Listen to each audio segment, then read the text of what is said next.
Indigenous peoples in Sibulan, Santa Cruz in Davao del Sur seized the opportunity of growing Lakatan banana for an increasing local market. Their barangay's high elevation is a plus factor as bananas grown in these areas are observed to be sweeter and bigger than those in the lowland.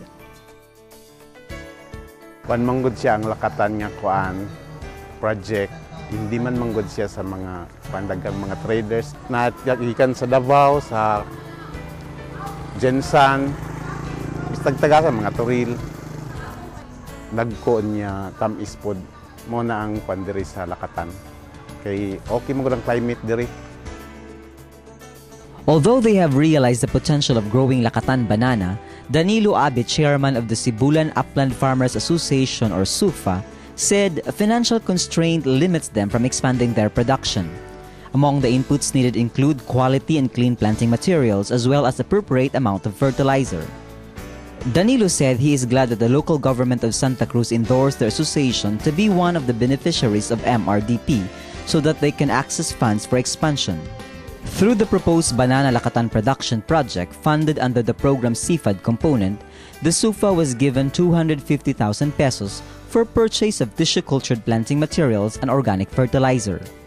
Danilo added that aside from financial assistance, the local agriculture office also trained the farmer beneficiaries on recommended technologies to improve their farming practices.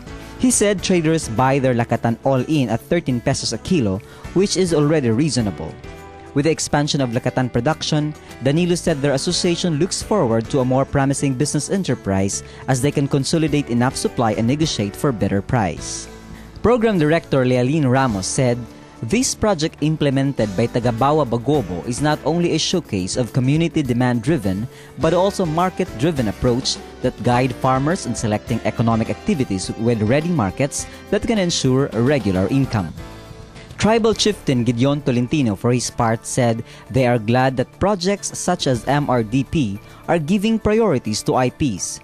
The Lakatan banana production not only boosts their income, it also conforms to their tribal's cultural practice. Kining gihatag nga proyekto sa MRDP, nagkatukma gyud ni sa among environment. Kanya maayo gyud ang pandid sa amoa kining mga saging sa barangay Sibulan. Kay gani karon majority gyud ang mga tao diri nga nabuhi gyud sa agi.